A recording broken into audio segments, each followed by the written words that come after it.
everyone, and welcome to this T-GT review. A long-awaited review. I've had loads of requests actually for this, to be honest with you. I know loads of reviewers say that, but genuinely people do message me and ask me, should I get the T-GT? Well, I've been using it for 2 years, and this one was recently sent to me by Thrustmaster, but it's not this one we are reviewing. As always, we are reviewing the one I actually purchased. So there's no bias in there. It's going to be my true and honest opinion. I think I've got a good idea of how the wheel performs, some of the reliability in there as well, because I have been using it for 2 years. So I can tell you some of the good points and some of the bad points. Now, before we actually get into those good and bad points, we probably should see what's inside this box, to be honest with you, and show you exactly what you get for your money.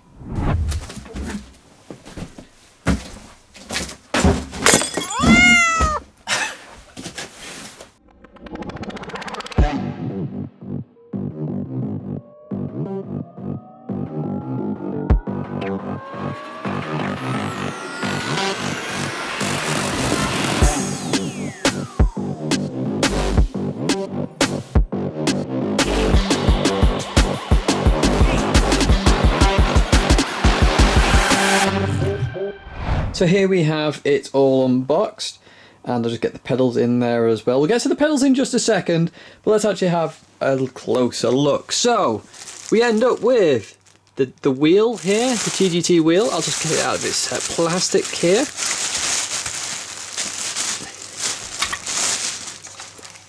And as you can see, I actually like the design of the wheel, to be fair. Some people don't like the silver bit at the bottom. I do like that. I like the dials as well. They can be rotated and pressed. We'll have a look at them in a bit more detail shortly. The shifters, nice lovely click there as well. Overall, I do like the rim. It is very nice. Look, we've got the peel there and the GT logo. So next we have some of the mounting hardware and also the conical brake mod. Now, I don't use the brake mod. I've never have used it, the only exception being at live events where they originally had it in, but it has since been taken out because it's a bit unreliable in terms of strength between each pedal set. Now, I don't really fully understand the real use of a brake mod like this. I know some people want a harder brake, and that's understandable. However, if it's harder for you to brake, it's harder for you to hit 100% as quick. Remember, these are linear brake pedals and not load cells. So you're effectively nerfing yourself in terms of getting to 100% braking as fast as you can, just to have a slightly stronger brake. That's why I don't use it. I'm a bit confused by it personally, but hey, you get one if you want to use one. Get a manual, of course, and some plugs, and some screws and mounting attachments right here as well. We then, of course, have the actual main base there. I will show you the actual base in just a second, which is actually on my rig. You then get this huge turbo, or looking turbo thing, which is actually your power block. You get the power cable, and then the pedals. Now, I'm going to be honest with you, these aren't the original pedals that came with this particular wheel. These are my old pedals, but we'll get onto that shortly, but they're effectively the same. You can see them there. And I'll jump to the others now. And here are the others, which you can see are on the rig already, and I am using those. But we'll get to the reason why very shortly. Now, I said I'd show you the design of the base a little bit more. There is the base there. Again, I have no issues with it personally. It looks quite good, to be fair. And again, we've got the rim already on there. So without further ado, let's get into more of the nitty-gritty details of the wheel, and some of the good, the bad, and the interesting. So I've just switched to my more professional microphone. Obviously it's not the greatest in the world, just to discuss more of the detail points that we're going to go through here. So we're going to look at pros and cons first of all. Let's have a look at pros, and first on the list is actually the 4 dials. The 4 aluminium dials on the wheel. Now you can turn them left, or you can turn them right, and you can also press them, and this is actually brilliant. Now, in most games, you can map these. In GT Sport, you can't map them. They're essentially pre-mapped to what they represent in-game, which is why they have different colours on. For example, the green is fuel, red is brake balance, blue is traction control, and yellow is everything else, essentially. and yellow you also press to go through those dials on GT Sports. But in terms of the wheel, having those 4 dials is brilliant because essentially each dial represents 3 functions if you're on PC. You've got a left, you've got a right, and you've got a press. Perfect! Suddenly you've got 12 actions there that you potentially don't have on another wheel. So very big pro here for the TGT. Now, I'll follow on from this because the second pro I would say is the amount of buttons you have. Because you've got your D-pad, you've got your X, square, triangle, circle, you've got all your L buttons and R buttons as well. There's lots of buttons on this wheel allowing you to program into, from any game, commands on what to do in a car or whatever it might be. So actually having that many buttons is really helpful because you may be looking at a sim rig or building a rig and going, do I need a button box? Not necessarily, because I think this wheel actually does complement itself very well with the amount of buttons it actually has. Now, the third one, which is a very interesting one actually, is the GT mode. Now, this is specifically for GT Sport, so if you're not interested in GT Sport, you probably don't see this as a pro, but it is a pro if you're after simulation. Now, if you want simulation, a bit more feedback from the wheel, if you enable this GT Sport mode, what it actually does is give you like a feedback. So whenever you're understeering, you get a vibration in the wheel, extra bump feel is in the wheel. It does actually give you a more sensation of simulation. And that is really good. It's unusual. It's unusual for a wheel, put it that way. It is only exclusive to GT Sport. But if you're after that sort of thing, especially if you've got VR as well, it's a superb addition for the wheel. A very good simulation mode for a wheel there, and another pro. Now, the T3PA pedals the TGT comes with are slightly different to the ones I got with my T300.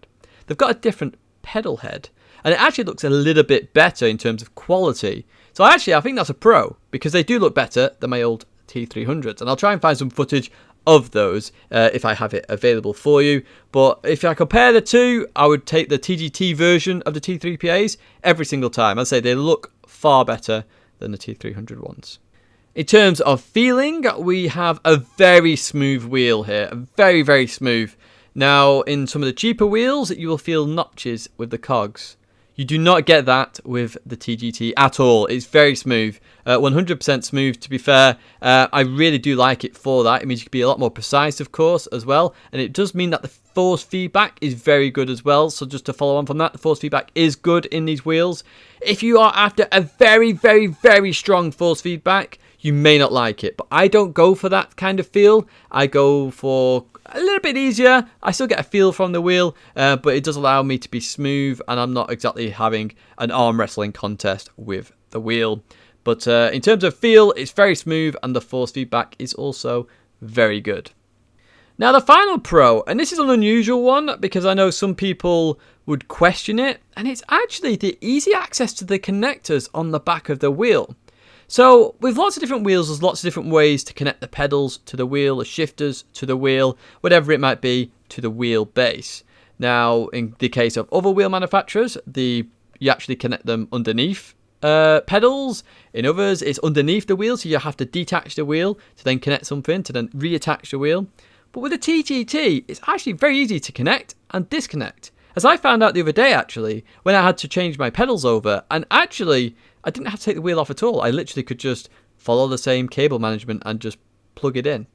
It was really easy. And actually, I think that's lost on a lot of manufacturers in the fact that these wheels are mounted to rigs.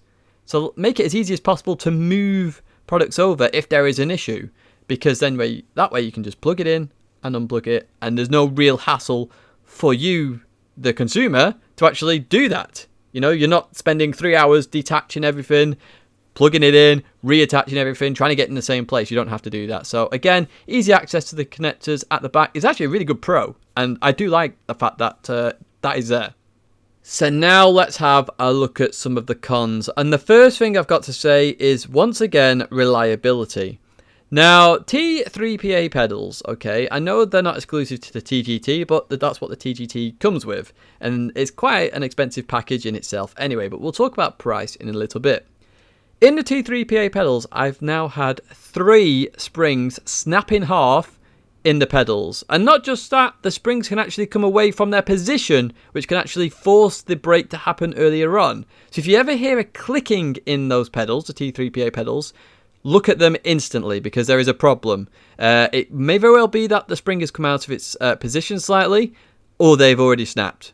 But you will sort of half realise when they've already snapped, because there'll be no pressure and your brakes will be doing all sorts of weird stuff. Or your accelerator, because I had both snap on me.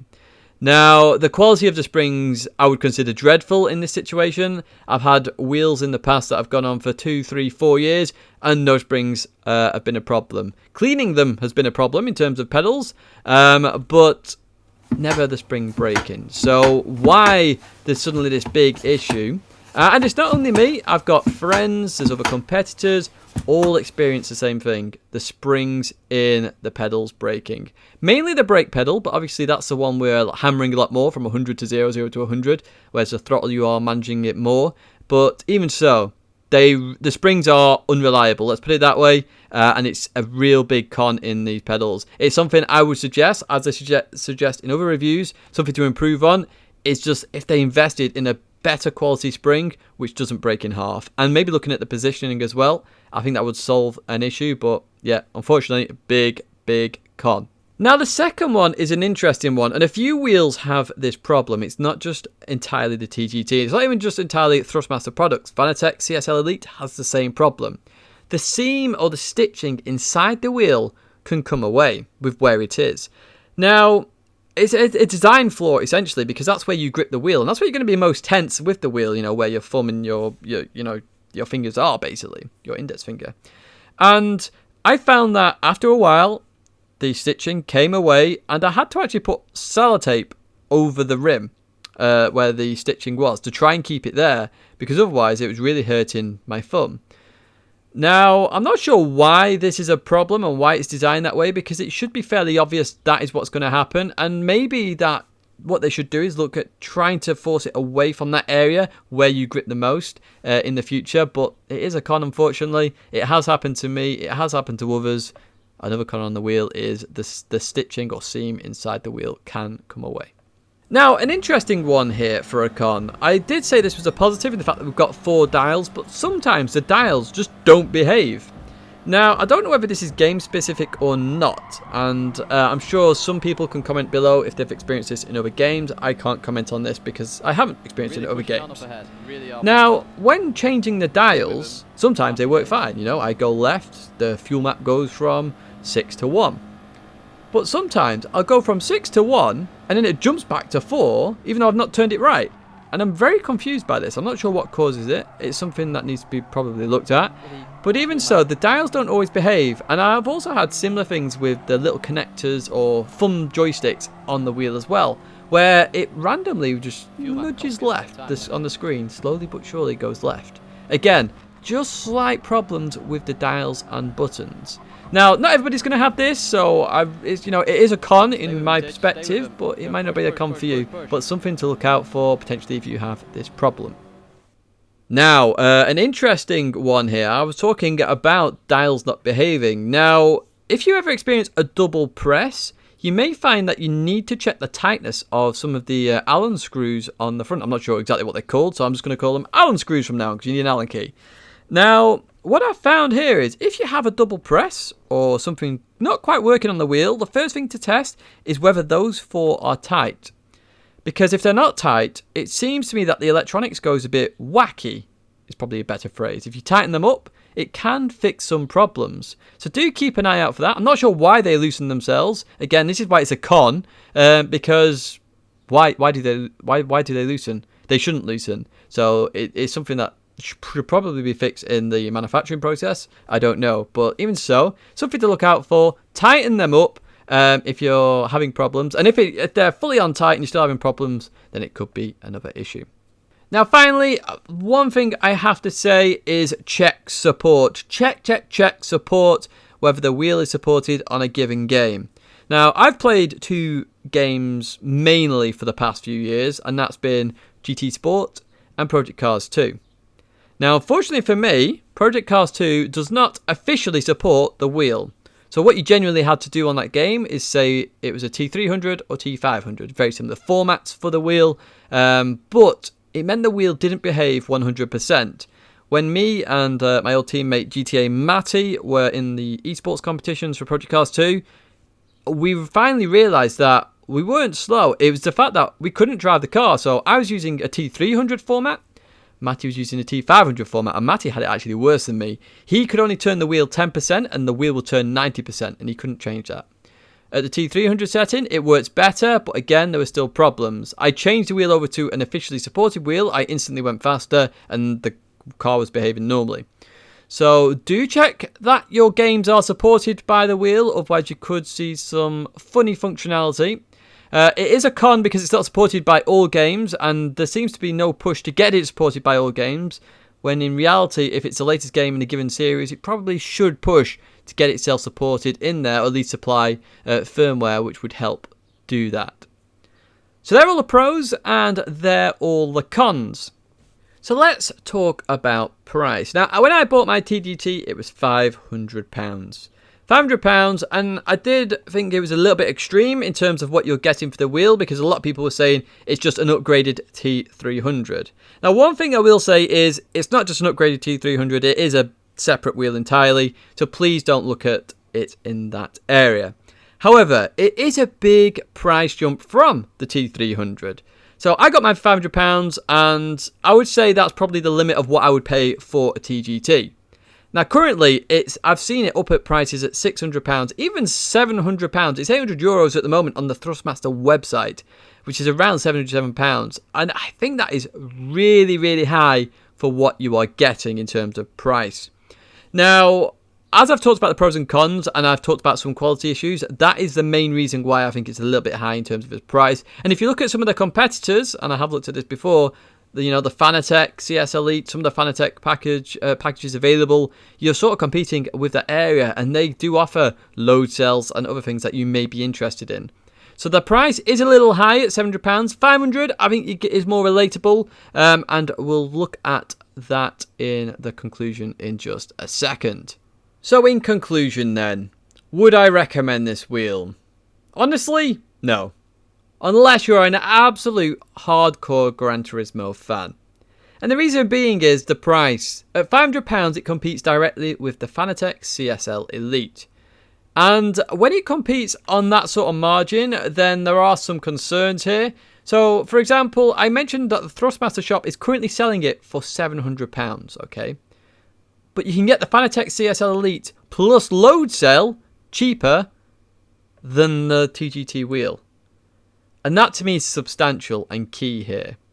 Now, as I said, if you're a really hardcore Gran Turismo fan, then yes, potentially the £500 actually is fair enough. And remember, it's plug-in and play mostly for the T-GT versus the Fanatec CSL Elite where you have 1,000 options, and I've discussed that in the review of that wheel.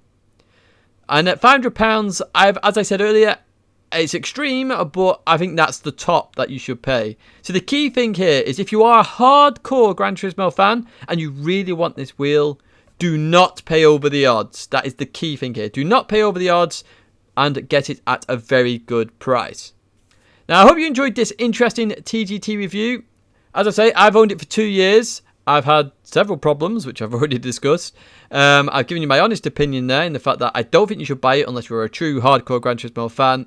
If you want me to review any other products, etc., do let me know. I just give my honest opinions here.